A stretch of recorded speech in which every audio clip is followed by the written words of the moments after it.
Muy buenas noches, feliz sábado para aquellos que entendemos que al ponerse el sol, el viernes comienza ese día que Dios ha bendecido y santificado para nuestro bien mental, físico y espiritual. Así que a todos ustedes una cordial bienvenida a mi página.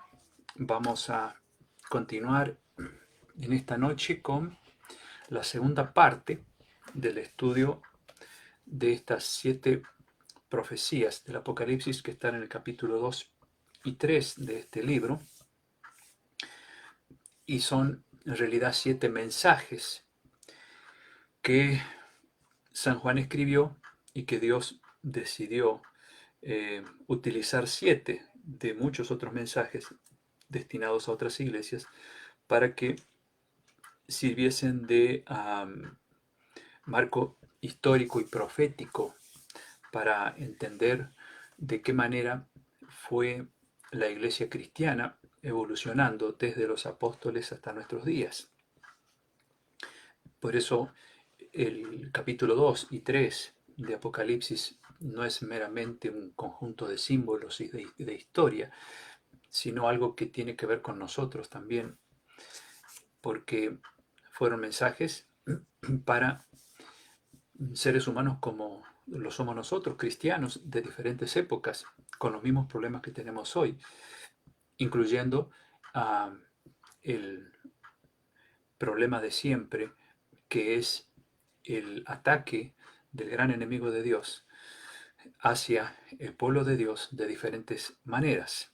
Lo hizo a través de la persecución en un principio, luego introdujo la mezcla de la verdad con la mentira o con el error, con doctrinas humanas o paganas, algo que lo sigue haciendo hasta nuestros días.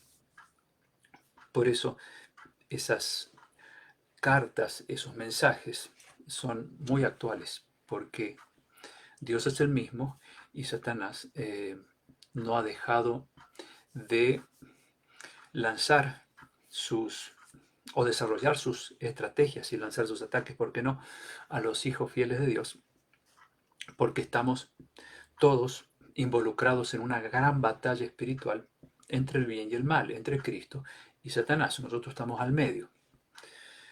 Por un lado, Cristo salvaguardando su verdad, protegiéndola, cuidando de sus hijos, y por el otro lado, Satanás procurando, a través de sus diferentes estrategias, engañar a los cristianos, engañar al mundo entero, para que ellos finalmente se pierdan. Porque como vimos desde un principio, Apocalipsis tiene como centro de, en este gran conflicto milenario, una sola cosa que se llama adoración. Porque así empezó en el cielo este conflicto hace más de 6.000 años atrás, con la rebelión de Lucifer. Y obviamente él, al ser lanzado aquí a la tierra, continuó con ese mismo plan. Obviamente utilizando al ser humano, porque esa es la forma en que él trabaja. Así que hoy vamos a ver eh, los 3 últimos mensajes o las 3 últimas iglesias. Hemos visto Éfeso, Esmirna, Pérgamo y Tiatira el martes pasado. Hoy vamos a ver Sardis, Filadelfia y Laodicea para completar estos mensajes tan, tan beneficiosos para nosotros, tan reveladores, porque nos muestran la forma en que el gran enemigo de Dios ha venido trabajando para confundir a la gente a lo largo de la historia. Bienvenido Alberto, bienvenida Teresa, Nora y Daniel, qué lindo que están aquí. Y bueno, vamos a empezar con una oración, como siempre lo hacemos, y luego haremos un breve repaso de lo que vimos el martes pasado y nos introducimos al estudio de la iglesia de Sardis, que está allí al inicio del capítulo 3 de Apocalipsis. Bueno, vamos a orar. Querido Señor, te agradecemos en esta noche por tenernos aquí reunidos para seguir estudiando este apasionante libro, el Apocalipsis, el último de la Biblia, donde hay tantas revelaciones que podemos entender porque Tú así lo deseas, que entendamos estos misterios, a fin de que podamos entender también cuáles son las estrategias que usa tu gran enemigo para distorsionar la verdad, para procurar aniquilar a tus hijos. Y de allí es que nosotros debemos estudiar este libro para conocer esas estrategias, porque la ignorancia puede ser fatal. Abre nuestro entendimiento al estudiar nuevamente tu palabra. Bendice a cada uno de los que se han estado conectando ya y a los que pronto lo harán. Gracias por este día hermoso que empieza, bíblicamente hablando, el sábado, al ponerse el sol. Ayúdanos a que este día sea un día de alegría, de gozo, de estar más tiempo con la familia, estudiar más tu palabra, desconectarnos del mundo y de sus preocupaciones. Te pedimos tu presencia y tu bendición para todos los que estamos aquí, en el nombre de Jesús. Amén. Bueno, a manera de repaso entonces, vimos el martes pasado el mensaje que Dios da a la época de los apóstoles de la iglesia primitiva y que es el mensaje de la iglesia de Éfeso, que va del año 31 al 100 después de Cristo. 31 porque aproximadamente allí es cuando Jesús ya deja fundada su iglesia, se va al cielo, y año 100 porque allí muere el último de los discípulos, es decir, San Juan, que es el que escribió el Apocalipsis. Entonces, esa es la era apostólica o la era de la iglesia primitiva que abarcó aproximadamente esos años. Luego vimos Esmirna, que va del año 100 hasta el 313, una época terrible de persecución. El diablo pretendía a través del Imperio Romano aniquilar el cristianismo. Pensaba que lo iba a lograr y no lo logró porque el testimonio que daban los cristianos mientras eran martirizados en el circo de los leones, por ejemplo, era tan poderoso ese testimonio que muchos se convertían al cristianismo. Entonces vio el diablo que intentar eh, desaparecer al pueblo de Dios de esa manera no era ningún negocio, ¿no?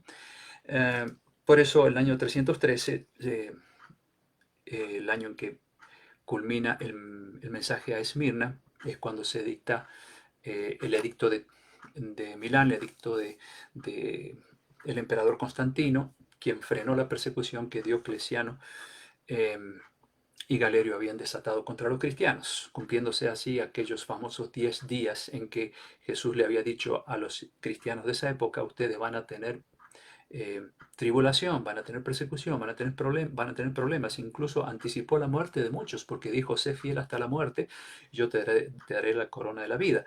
Y él dijo que tendrían tribulación o tendrían serios problemas durante 10 días, que son proféticamente hablando 10 años.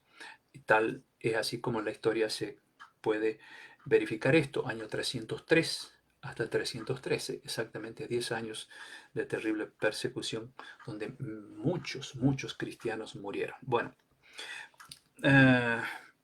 luego viene Esmirna, que va del año 313 al 538, por el hecho mismo de que en el año 538 se firma otro decreto de persecución, esta vez por el emperador Justiniano, y es la primera vez que se une la iglesia y el Estado, en el año 538.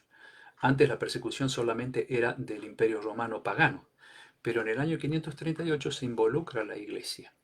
Triste, ¿no? Y de allí entonces se desata una nueva persecución. La etapa de Pérgamo se caracteriza por la idolatría, como hemos visto, ¿no es cierto? Que se usa allí a Balaam, aquel hombre que quiso introducir la idolatría al pueblo de Israel. Aquí se lo utiliza simbólicamente eh, como una forma de introducir también la idolatría dentro del cristianismo. Y esa época precisamente es cuando los paganos comienzan a traer sus imágenes a las iglesias y aunque se le cambiaron los nombres luego a esas imágenes por seres diferentes seres cristianos. Sin embargo, ellos siguieron rindiéndole culto a esas imágenes y eso de alguna manera se infiltró esa costumbre dentro del cristianismo. Por eso se caracteriza Pérgamo por la introducción de la idolatría. O sea, recuerden que el diablo, como dice aquel famoso dicho, si no puedes destruirlos, confúndelos. Bueno, el diablo lo que hizo fue eso, no pudo aniquilar la iglesia cristiana, entonces a través de la introducción de doctrinas paganas, entonces comienza a confundir la mente de los cristianos, mezclando la verdad con la mentira. Y luego vimos Tiatira, que va del año 538 hasta 1517. ¿Por qué 1517? Bueno, porque ya Dios necesitaba resucitar aquellas doctrinas que durante la Edad Oscura, la Edad Media, se había ido desapareciendo ese cúmulo de doctrinas apostólicas que enseñaban en la primera parte, ¿no? En el mensaje de Éfeso, ahí vemos la iglesia apostólica, cómo estaban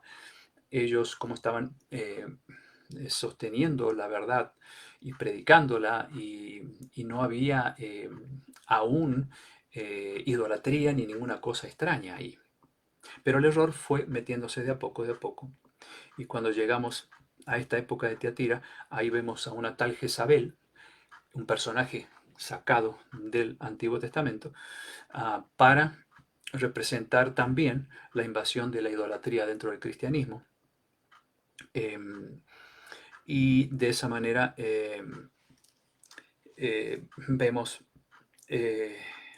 cómo el gran enemigo de Dios a esta altura de la historia ha hecho gran daño a la doctrina pura de la palabra de Dios.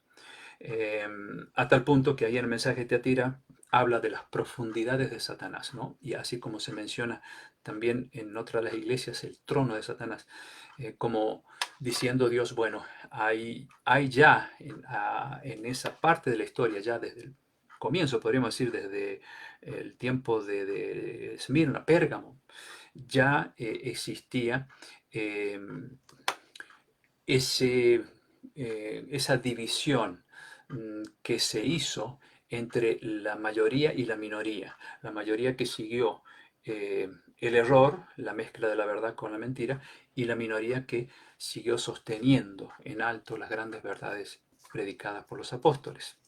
A lo que la Biblia le llama el remanente, que al final vamos a ver algunos textos relacionados con esa palabra, el remanente, un grupo que se mantuvo siempre fiel, sosteniendo la verdad con mucha fuerza para que de esa manera llegase hasta nosotros hoy.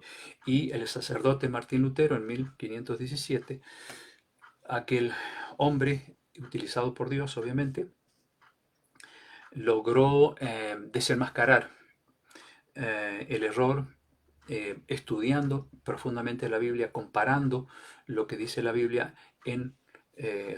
comparando con doctrinas paganas que se las aceptaban como doctrinas cristianas o reveladas por Dios, y comenzó a protestar contra esas doctrinas humanas, esos dogmas que habían sido infiltrados dentro de la iglesia desde ya hacía varios siglos atrás. Y por eso surge la gran reforma protestante, y de esa manera llegamos al fin de la iglesia de Tiatira. Y ahora vamos a ir a Sardis. Vamos a ver entonces Sardis, Filadelfia y la Odisea.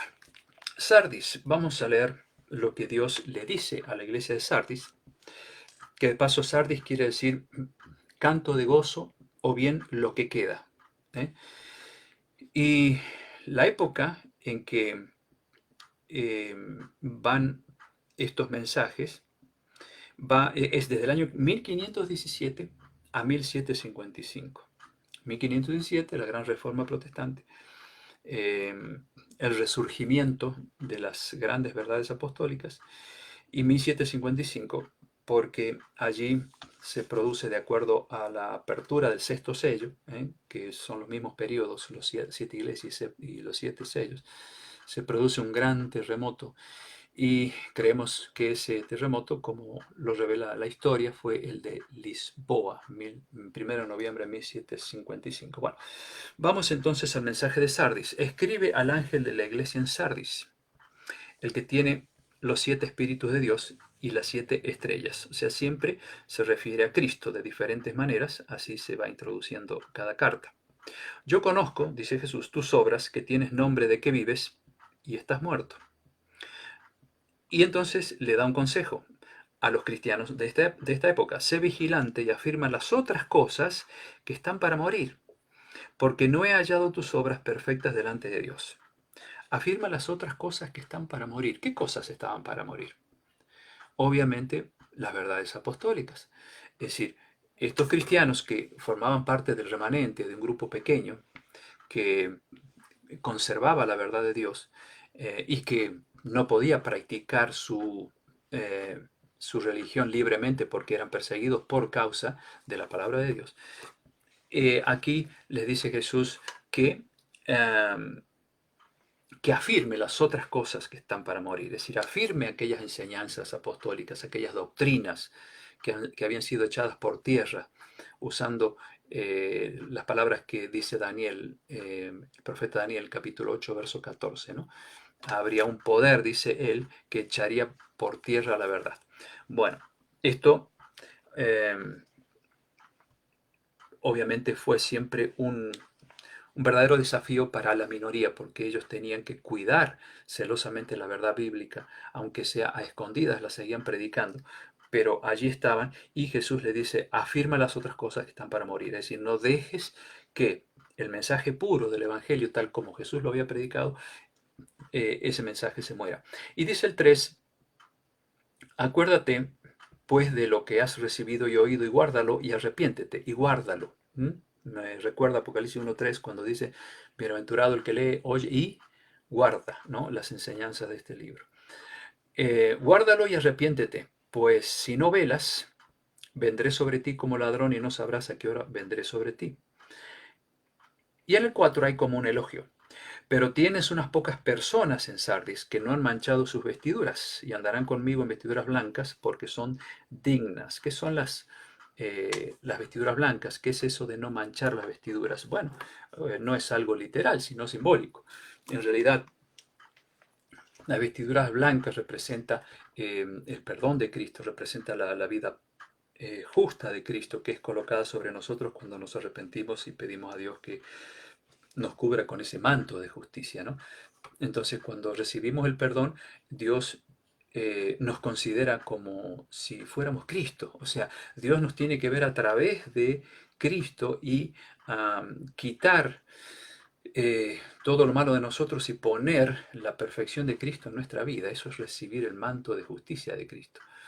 Y eso se logra cuando uno se arrepiente, ¿no? Es algo tremendo. Claro que las vestiduras por ahí se vuelven a manchar, por eso es necesario volver a arreglar las cuentas con Dios cada día y pedirle, Señor, cúbreme de vuelta con tu manto, no quiero que me veas sucio, quiero que me veas limpio. Y solamente Dios nos ve limpios cuando nos ve a través de Cristo, ¿no? Bueno, entonces, esas son las vestiduras blancas. Y el 5 dice, el que venciere será vestido de vestiduras blancas y no borraré su nombre del libro de la vida. De esto hemos hablado ya en varias oportunidades. Ya sabemos cuáles son las condiciones para estar en el libro de la vida. Y aquí entonces él les dice que si ellos vencen, ¿no?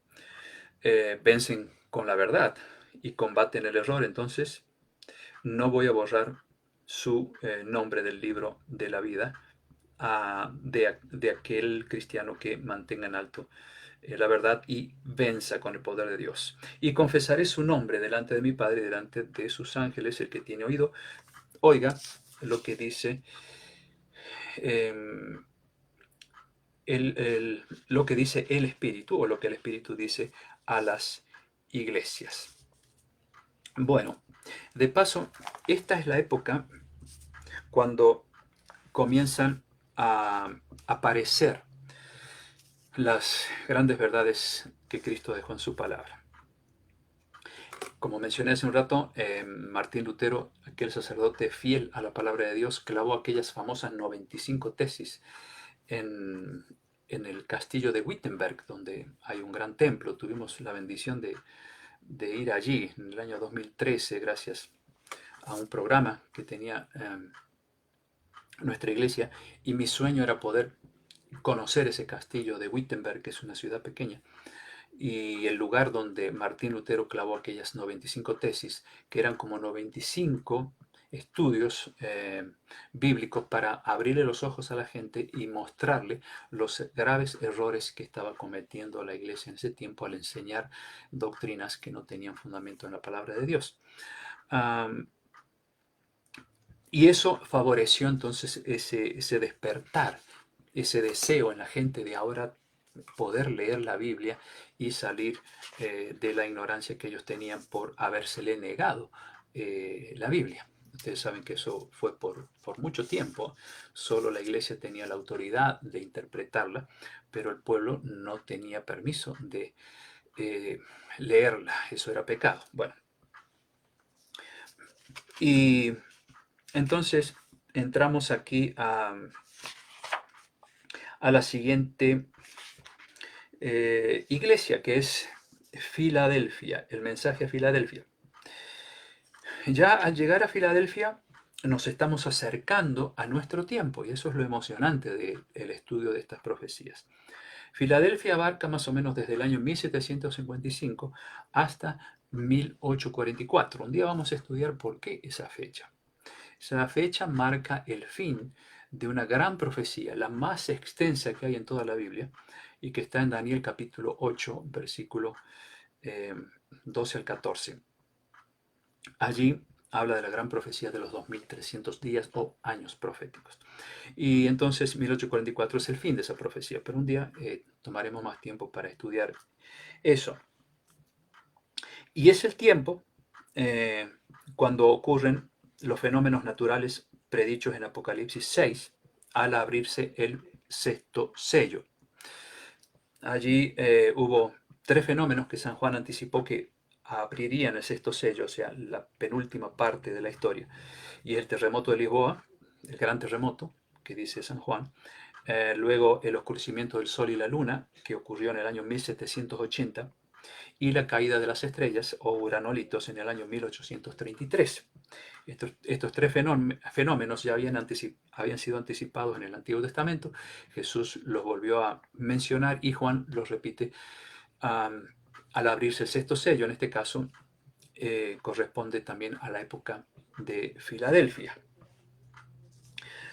Y Filadelfia viene de la unión de dos palabras, filo y adelfos. Es decir, filo es amor y adelfos hermanos. Entonces, esto quiere decir amor fraternal, Filadelfia. Vamos entonces desde el versículo 7 a leer qué mensaje le da Dios a la iglesia de ese tiempo. Escribe el ángel de la iglesia en Filadelfia, esto dice el santo, el verdadero, el que tiene la llave de David, el que abre y ninguno cierra, y cierra y ninguno abre. Es decir, aquí está hablando de Jesús, obviamente. Dice que Él abre y ninguno cierra y ninguno abre. Es decir, cuando Dios le abre la puerta de la salvación a alguien, nadie se la puede cerrar. Y cuando la cierra, tampoco. Nadie la puede abrir. Yo conozco tus obras, y aquí he puesto delante de ti una puerta abierta, la cual nadie puede cerrar, porque aunque tienes poca fuerza, has guardado mi palabra y no has negado mi nombre. Fíjense qué interesante. A esta altura de la historia, claro, ya han pasado más de 1700 años. Entonces, el remanente, ese grupo que siempre se mantuvo fiel a las verdades bíblicas, ya llega a esta parte de la historia un tanto agotado, ¿no es cierto? O sea, por eso dice, ya tienes poca fuerza, porque ha costado mucho y ha costado incluso la sangre de millones de mártires el hecho de mantener en alto las verdades bíblicas. Si a esto le agregamos que a lo largo del periodo ese, desde el año 1233, surge los famosos tribunales de la Santa Inquisición, creado por el Papa Gregorio IX. Desde 1233 hasta 1837, si mal no recuerdo, funcionaron esos tribunales terribles de la Santa Inquisición, donde murieron millones y millones de cristianos sencillamente por no aceptar someterse dogmas humanos, sino aceptar el escrito está en sus vidas, mantener en alto las verdades bíblicas, tal como Dios las dejó en su palabra. Así que imagínense cómo ya el remanente a esta altura estaba perdiendo fuerza, es decir, el ataque del enemigo a través eh, de estos... eh, de estas formas de persecución, ¿no? Y de ataque a la verdad de Dios eran tan crueles que ya a esta altura dice, ya tienes poca fuerza.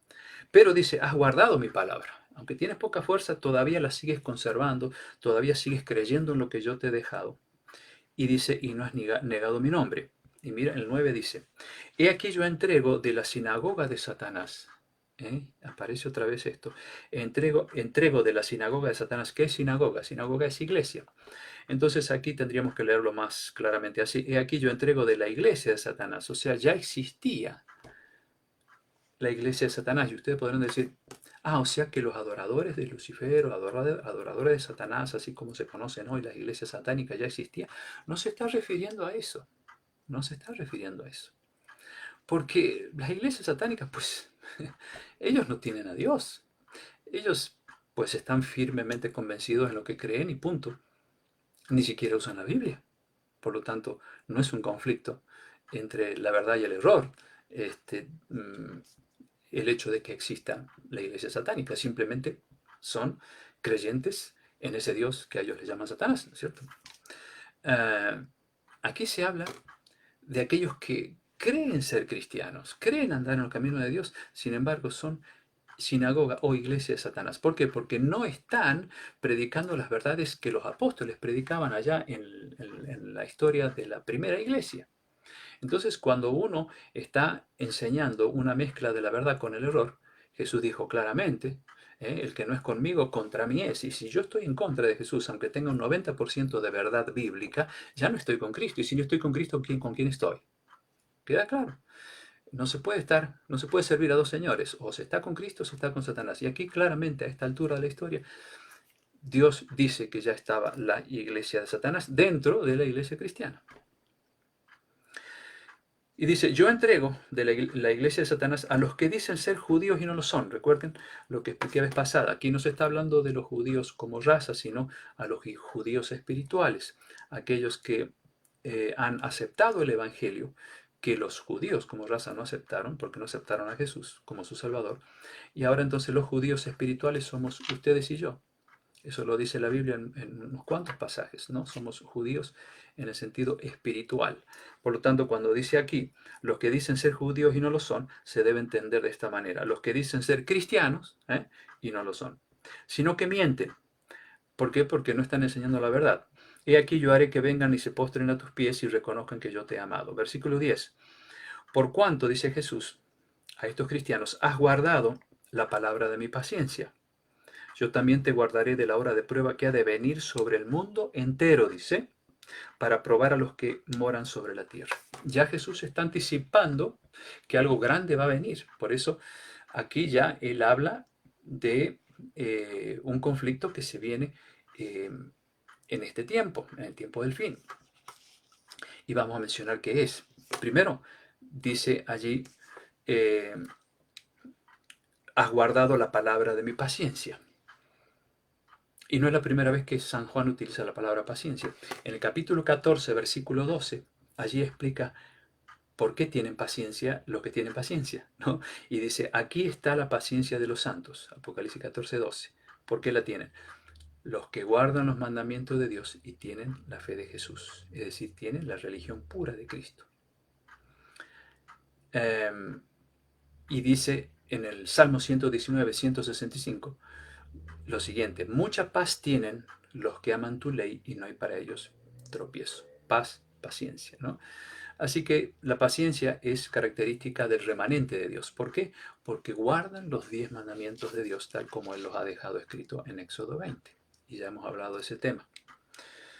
Se requiere paciencia. ¿Por qué? Porque hay que remar contra la corriente y contra las doctrinas humanas y contra aquellos 10 mandamientos que no son los verdaderos.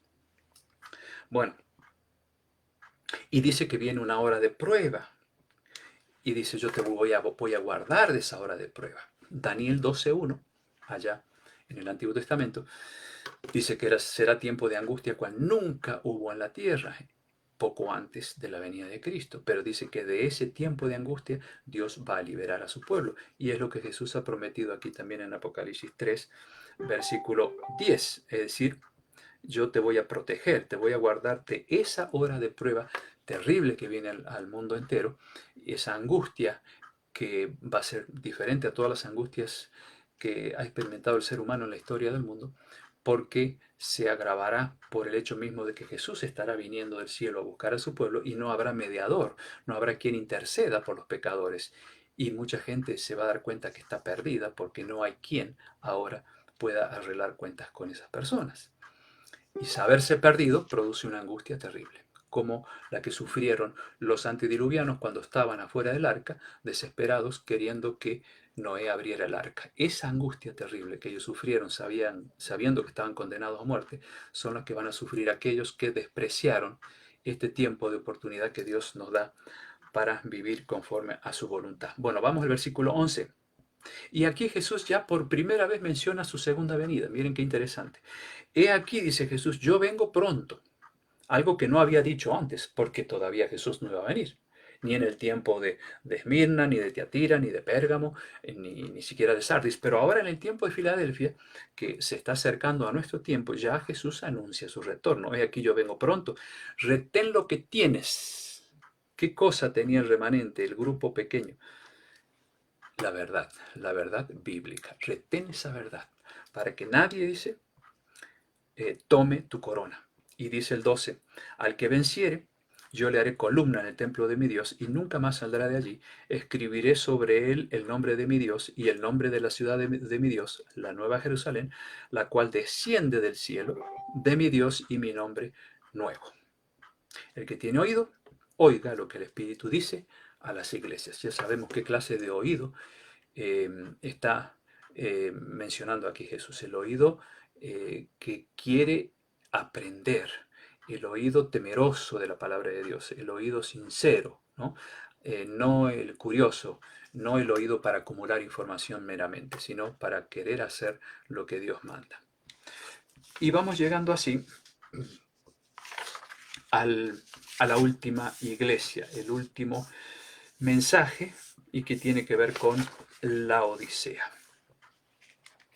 Y la Odisea va desde el año 1844 hasta, y ahí ponemos un signo de pregunta, porque el día de la venida de Cristo nadie lo sabe. Jesús mismo dijo que eso solamente al Padre le corresponde decirnos. Y entonces ese momento final de la iglesia de la Odisea es un signo de pregunta. ¿Cuándo vendrá Cristo? No sabemos. Dentro de 2 o 3 años, o 4, 5, 10, 20, no sabemos. Por eso no podemos poner una fecha, porque sería antibíblico. El mensaje a la Odisea. Y escribe al ángel de la iglesia en la Odisea: he aquí el Amén, el testigo fiel y verdadero, el principio de la creación, o sea, Cristo, dice esto: yo conozco tus obras, que ni eres ni frío ni caliente. Ojalá fueses frío o caliente. Es decir, le está hablando a este remanente, a este grupo minoritario de cristianos que mantuvieron la verdad en alto y que comenzaron a descubrir muchas otras verdades a medida que transcurría el tiempo del fin, porque se inició con, con aquel gran teólogo Martín Lutero, el descubrimiento, el redescubrimiento de las verdades apostólicas. Pero eso continuó, la luz se fue haciendo cada vez más grande. Hubo otros reformadores que incluso fueron muertos, fueron quemados por la Iglesia popular por causa de que ellos no se retractaban de enseñar las verdades apostólicas que estaban extrayendo de la palabra de Dios. Se tenía que producir un despertar religioso muy grande. ¿Por qué? Porque ya estamos acercándonos al tiempo del fin y Dios tenía que preparar a un remanente para que ese remanente recuperara las verdades apostólicas, las predicara al mundo entero y preparara al mundo para la segunda venida de Cristo. Queda claro.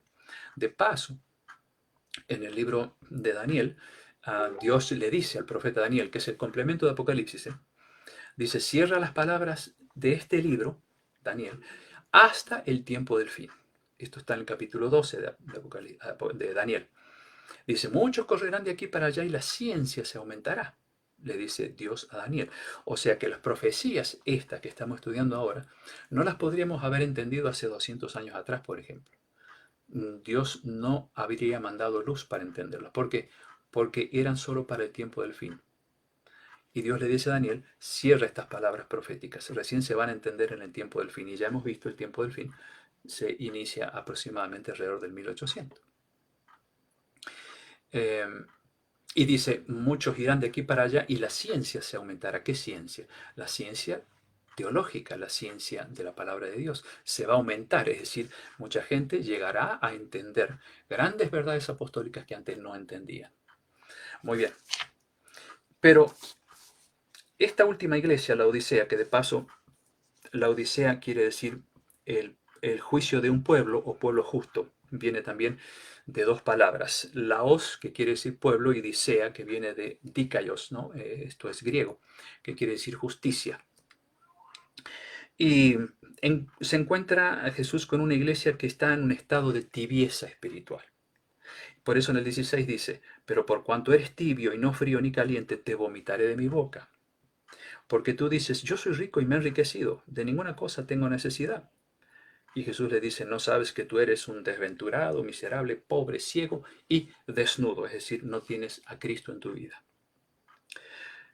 Por tanto, y aquí viene el consejo de Jesús para la iglesia de esta época, para el remanente de esta época, yo te aconsejo que de mí compres oro refinado en fuego, para que seas rico, y vestiduras blancas para vestirte, ya hemos hablado de eso, ustedes ya saben a qué se refiere, y que no se descubra la vergüenza de tu desnudez, y unge tus ojos con colirio para que veas. Aquí hay tres medicamentos espirituales que Jesús le ofrece al remanente de Dios, a la iglesia de los últimos tiempos, la iglesia que mantendría en alto las verdades apostólicas. Dice Jesús, el oro representa las verdades o las grandes verdades de Dios. Las vestiduras blancas es la justicia de Cristo, ¿no es cierto? Eso es tener las vestiduras blancas, la vida perfecta de Cristo colocada sobre nosotros para poder estar limpios ante los ojos de Dios.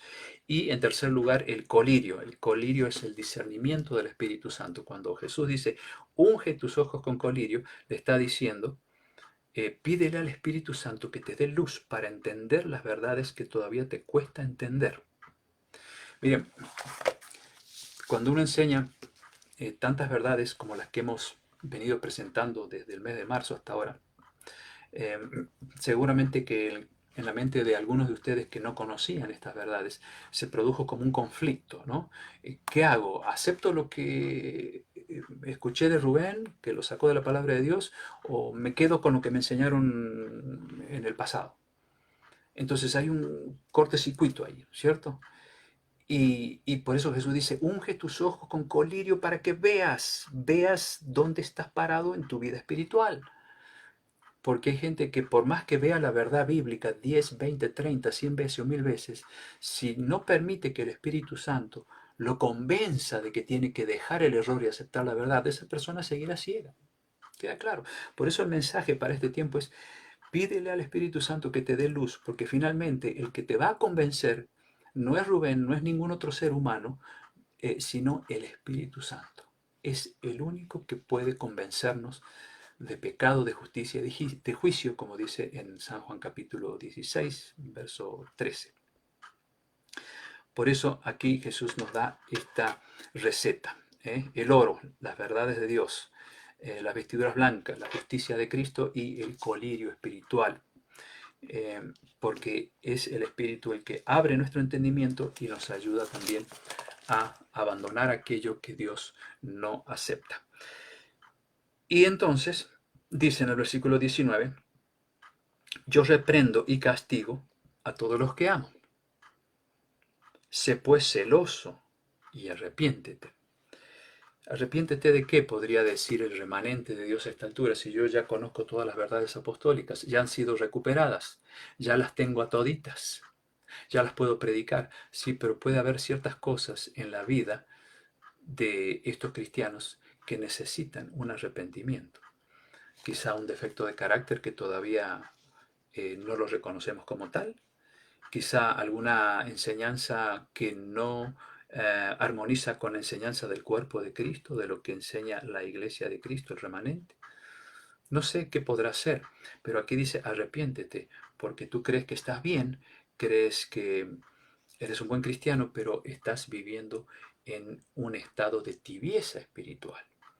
Y esa tibieza espiritual no va a ser aceptada por Cristo cuando venga. Por eso dice, ojalá que fueses frío o caliente, porque si tienes frío, por lo menos vas a buscar el calor.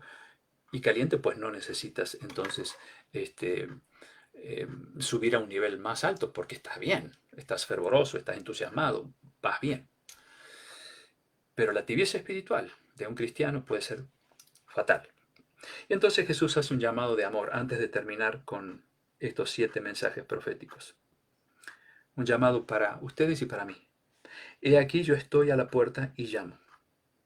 Si alguno oye mi voz y abre la puerta, entraré a él y cenaré con él y él conmigo. Fíjense, a pesar de que Jesús está un poquito enojado allí, está reprendiendo a estos cristianos de esta época, sin embargo dice, yo estoy a la puerta de ustedes llamando. Yo seguiré llamando.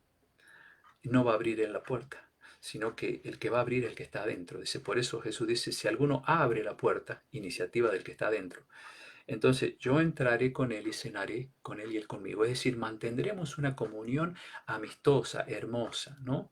¿Qué cenaremos? Bueno, la palabra de Dios. Ese es el alimento del cual se tiene que nutrir el cristiano. Eh, y termina diciendo, al que venciere, le daré que se siente conmigo en mi trono, así como yo he vencido.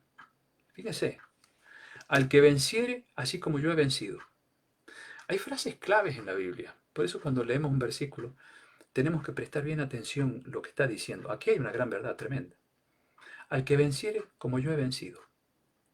Muchos dicen, Jesús venció, Jesús fue fiel porque, bueno, era Jesús. Hasta hay gente que dice, Jesús fue el único que pudo guardar los 10 mandamientos, nosotros no podemos. Pero San Juan capítulo 15, versículo 10, dice, si ustedes guardan mis mandamientos como yo los he guardado, entonces ustedes permanecerán en mi amor. O sea, nuevamente Jesús se pone a la par nuestra como se pone aquí. Al que venciere como yo he vencido. Al que guarde como yo he guardado. O sea, Él se está diciendo, como yo lo hice, ustedes lo pueden hacer. Hay cuidado con esa mentira que el diablo quiere meter en la mente de muchos cristianos de que no se puede guardar los 10 mandamientos. Porque sí podemos guardar cuántos de tránsito, cuántas leyes civiles guardamos. Una cantidad. Pero 10 mandamientos no se puede guardar. ¿Cómo es eso? Suena raro, ¿no? Suena más bien a una trampa del diablo. Pero sí se puede guardar, sí se puede vencer. Aquí Jesús dice claramente, al que venciere como yo vencí, en su humanidad. Aquí no está hablando el Jesús divino, está hablando el Jesús recordando a ese Jesús humano que venció aquí en la tierra, venció el pecado, no porque era divino, no porque utilizó su poder divino, sino porque él estaba aferrado continuamente al poder de su Padre. Si nosotros pasáramos más tiempo orando a Dios, más tiempo en comunión con Él, tendríamos la misma fuerza que Dios el Padre le daba al Hijo. El problema es que somos muy independientes, ¿no? Y no le dedicamos tiempo a la oración y al estudio de la palabra de Dios, por eso somos débiles y no podemos vencer. Versículo 22, el que tiene oído, oiga lo que el Espíritu dice a las iglesias. Y cuando ustedes llegan al capítulo 4 van a ver que la cosa cambia totalmente.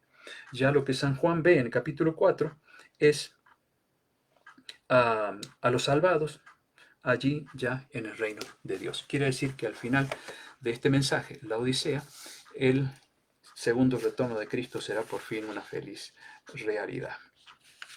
Bueno, vamos terminando con algunos conceptos más. Y esta es una frase que quiero compartir con ustedes. Dice así, el error no se convierte en verdad porque la mayoría lo admita. Presten atención a esto. El error no se convierte en verdad porque la mayoría lo admita. Hay muchos errores, queridos amigos y hermanos, que son considerados como verdades bíblicas. ¿Por qué? Porque la mayoría lo aceptó, pero no tiene fundamento en la Biblia. Cuidado. Y la verdad, dice este teólogo, lo escribió un teólogo, no tiene por qué degenerar en error solo porque un pequeño número lo acepte. Por lo tanto, si tú estás dentro de ese pequeño número que ha aceptado las verdades de Dios tal como están escritas, pues entonces alégrate, porque esa verdad no tiene por qué degenerar en error porque solo haya un grupo pequeño que lo acepte. Bueno, les dije que les iba a mencionar hacia el final algunos textos sobre el remanente. Miren, en Joel capítulo 2, versículo 32, Antiguo Testamento, ya el profeta dijo que en los últimos tiempos Dios habría de llamar a un remanente, a un grupo que se encargaría de recuperar las verdades apostólicas que faltarían por recuperar. En Sofonías capítulo 3, verso 12 y 13, allí dice el profeta, Dios dice a través del profeta, dejaré un pueblo humilde y pobre. El remanente de Israel no hará injusticia ni dirá mentira, es decir, no va a estar enseñando doctrinas humanas, ni tendrá lengua engañosa, es decir, no estará engañando a la gente con un evangelio eh, trastocado, con un evangelio manchado por dogmas humanos. ¿Queda claro? Y en Isaías 58:12 dice allí lo siguiente: ellos, hablando del remanente, edificarán las ruinas antiguas. ¿Cuáles son las ruinas antiguas que rescataría este remanente en el tiempo del fin? Las viejas doctrinas, esas son las ruinas. Levantarán los cimientos de generación en generación. Será llamado este grupo reparador de portillos, es decir, reparador de enseñanzas de la palabra de Dios. Y el versículo 13 y 14 se los dejo como deber. En Isaías 58, 13 y 14 habla de una de las doctrinas que el remanente de Dios rescataría. Una de esas doctrinas como verdades antiguas que fueron olvidadas por causa de la introducción de enseñanzas humanas. Bueno, espero que haya quedado claro este estudio. Hemos llegado entonces al final de las 7 iglesias del Apocalipsis con sus 7 mensajes proféticos. Si algo no quedó claro, repasen el video y espero que este estudio apasionante haya abierto más nuestros ojos para comprender ciertas cosas que quizá no entendíamos.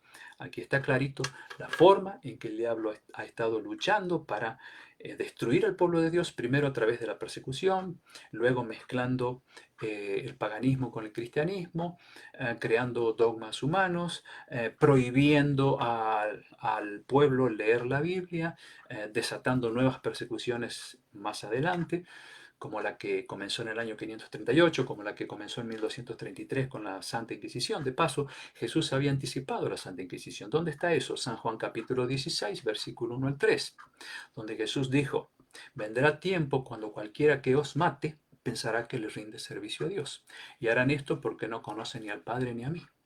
Ya estaba profetizado. Pero gracias a Dios que la verdad bíblica triunfó hasta el día de hoy y va a triunfar. ¿Por qué? Porque siempre hubo hombres fieles a Dios y mujeres fieles a Dios, como lo fue el sacerdote Lutero, que quiso recuperar las verdades apostólicas echadas por tierra y mostrarle al mundo que el Señor vendrá pronto y tenemos que mantener en alto estas grandes verdades que están allí en la palabra de Dios como testigo fiel en contra de aquellas enseñanzas que no son bíblicas. Bueno, vamos a saludar a algunos más que no he saludado: Gustavo, Zoila, Carmen, Ana Gladys González, bienvenida. Esperanza Elena García, Ángel, nos saluda desde Perú nuestro querido amigo y hermano Ángel. Patricio, aquí está también. Díez Gómez, Silvia, Nancy. Rosa Carrizo, qué lindo que estás aquí. Alejandra Saldaño, María Estrada, Zuleman Márquez, Qué lindo que esté aquí Zulema. Tuvimos la bendición de conocer a Zulema eh, el- en diciembre pasado, ¿no? Cuando estuvimos allí en mi país. Una señora muy amable, muy cortés, y qué lindo que esté aquí. María Estrada, Octavio y Nelly, Antonieta. Ángel dice, vencer es un requisito, claro que sí. Am, y bueno, gracias a Ángel por estar allí, por tus palabras, allí donde le está agradeciendo. Pues am, es algo que nos alegra saber que estamos aportando algo lindo, algo bueno. Y no veo pedidos de oración. Miriam me dice que puso un pedido. A ver, lo vamos. Perfecto. Bueno, ella me está recordando el caso de un matrimonio amigo nuestro que está siendo afectado por el COVID. Están en un estado estable, gracias a Dios no se ha agravado, pero vamos a orar por ellos, incluso también por una señora ya de edad llamada Paula, es miembro de aquí de la iglesia de Grand Junction donde estamos y ella está en el hospital también afectada por el COVID. Así que vamos a orar por esas personas y entonces que Dios haga eh, un toque de sanidad en esos cuerpos y que pues en este tiempo tan difícil donde tanta gente todavía sigue siendo afectada por este eh, terrible virus. Vamos a orar y también pedirle a Dios que nos ayude a ser parte de ese remanente fiel, a mantener en alto las verdades bíblicas que estamos aprendiendo y anunciarlas a otros, porque los cristianos tenemos que ser portavoces de Dios, no podemos quedarnos callados. Tenemos con amor que predicar estos mensajes para que otros conozcan la verdad de Dios y se salven. ¿Sí? Bueno, vamos a orar. Querido Padre Celestial, gracias por habernos guiado a lo largo de este apasionante estudio que abarca 7 periodos trascendentales de la historia de tu iglesia. Gracias porque a pesar de ver la forma en que Satanás trató de destruir a la iglesia, sin embargo no lo logró, ni por persecuciones, ni tampoco mezclando la verdad con el error, porque siempre tu verdad triunfó, aunque haya sido una minoría los que la mantuvieron en alto, pero allí estuvo tu verdad. Y ahora, Señor, llegamos a un tiempo en que quizá estamos un poco tibios espiritualmente porque pues ahora no tenemos que luchar para descubrir estas verdades porque otros lo hicieron en el pasado, incluso dieron su vida por levantar estas grandes verdades apostólicas. Pero ayúdanos, Señor, a ser cristianos fervorosos, a ser cristianos que estén despiertos ante la realidad que estamos viviendo que en este tiempo del fin. Ayúdanos, Señor, a prepararnos y a abrir la puerta de nuestro corazón, porque el último mensaje, allí en la Odisea, está Jesús llamando a la puerta del corazón. Y él dice, si alguno oye mi voz y abre la puerta, entonces yo entraré y cenaré con ella y él conmigo. Vamos a compartir un momento de amistad íntima. Eso es lo que quiere Jesús hacer con nosotros. Por eso te pedimos que nos ayudes a abrirle la puerta. No solamente hoy, todos los días de nuestra vida, para que Él entre y nos haga inmensamente felices y nos llene de esperanza, de amor y de paz. Señor, bendice a cada uno de los presentes, bendice a los que quizá por primera vez o son un tanto nuevos, se han entrado en las últimas lecciones. Bendícelos ricamente, Señor, y bendice a todos los familiares que cada uno representa. Y ponemos en tus manos a Edgar, a su esposa, que están afectados por el COVID, también por la abuela Paula, que está internada, Señor, por causa de este problema, que les traiga sanidad si es tu voluntad, que esos cuerpos puedan recibir el toque divino en estos momentos difíciles. Y protégenos a nosotros que estamos aquí para que no nos ataque esa enfermedad. Y si eso pasara, ayúdanos a tener fe y esperanza de que tú serás nuestro médico, nuestro consolador, quien nos podrá sacar de este problema o bien nos darás la fuerza para encararlo con éxito. Gracias, Señor, por habernos enseñado todo lo que hemos aprendido hasta aquí. Pedimos que tú estés con todos los que estamos aquí conectados, que nos des un lindo fin de semana y que podamos hacerlo siempre tomados de la mano de Jesús. Lo agradecemos y lo pedimos todo en el nombre de Jesús, nuestro Salvador. Amén. Bueno, muy bien. Deseo que pasen un lindo sábado, que pasen un lindo fin de semana, cuídense mucho y el martes que viene continuaremos estudiando otra profecía más del Apocalipsis. Después se la voy a anunciar, así que estén atentos. Que Dios me los bendiga y que la paz de Cristo los acompañe. Chao.